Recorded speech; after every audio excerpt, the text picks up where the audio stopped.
Today, I'm going to tell you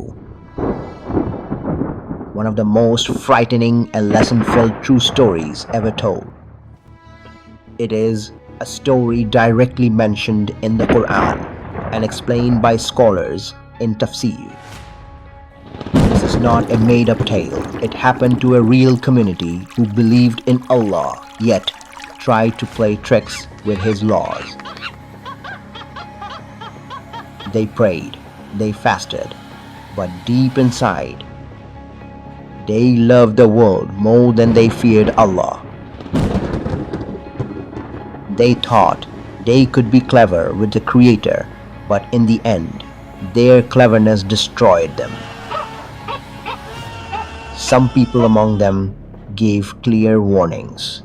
Don't do this, fear Allah. But most ignored the advice, and then came a day when their punishment arrived. In a single night, their bodies changed. They woke up in the morning and were no longer human. Allah is patient. He gives time, but He doesn't owe anything to anyone. Those who try to deceive Allah end up falling into their own traps. This event took place during the time of Prophet Dawood alayhi salam, according to the majority of scholars. It involved a group from Bani Israel and is a timeless warning for every believer. At that time, Dawood alayhi salam was not just a prophet and king.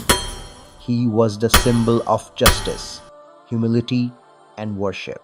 His recitation of Zabur was so beautiful that even mountains echoed with his voice, and birds stopped in the air to listen. Despite being a king, he worked with his own hands, crafting armor. Allah had given him both prophethood and kingship. Far from Al-Quds, there was a coastal town of Bani Israel, known as Ashaab-us-Sabt, the people of the Sabbath. Historical narrations place it near today's Gulf of Aqaba, possibly around the 902nd BCE. Israeliyat, the command they had been given, went back to the time of Musa alayhi salam, that Saturday would be a day of rest, worship, and obedience to Allah. No work, no fishing. On all other days, fishing was allowed, but on Saturday it was strictly forbidden. They had accepted this as a covenant with Allah. For a while, they followed the rule, but then came the real test.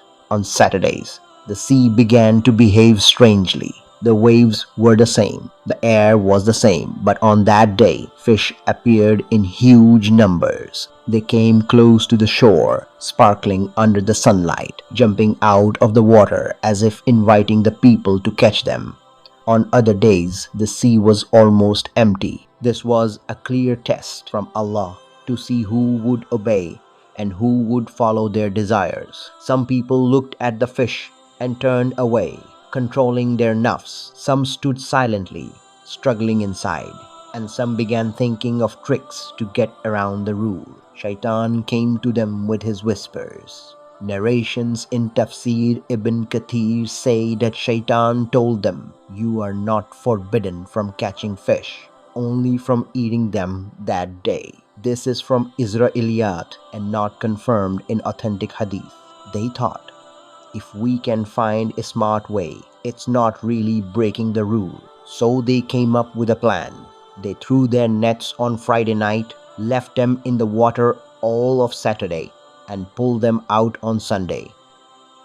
That way, they said, we didn't fish on Saturday, but in reality, they were playing games with Allah's command. Others built pools and channels connected to the sea. On Saturday, fish swam in and they blocked the exits so the fish couldn't go back. On Sunday, they collected them easily. They thought it was clever, but Allah saw it as open disobedience. The town eventually divided into 3 groups. The first group followed Allah's law completely and openly told the wrongdoers to stop. The second group broke the law through tricks. The third group didn't break the law themselves, but also didn't stop others. The warners said to the silent ones, "We are warning them, so we will not be guilty before Allah, and maybe they will fear Him." The silent ones replied, "Why warn a people Allah will destroy or punish?" In the end, only the warners were saved and the sinners faced punishment. Then came the most terrifying moment. Allah's command descended in a single night. Their forms changed. Majority opinion says that they became monkeys. Some narrations from Israelites say the young became monkeys and the old became pigs, but this is not confirmed in Qur'an or authentic hadith. Their minds still knew who they were, but their tongues could not speak.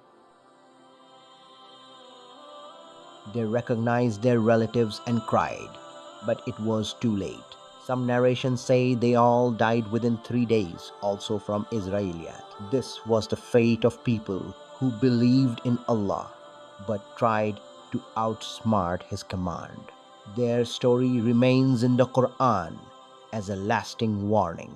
No trick, no excuse, and no smart plan can make haram into halal.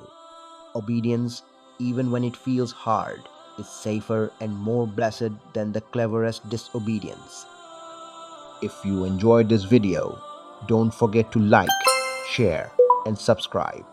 Your support truly means a lot as we put in deep research and effort to bring you these stories. Stay connected with Fiza-e Dastan for more wisdom-filled tales from the Quran and Sunnah.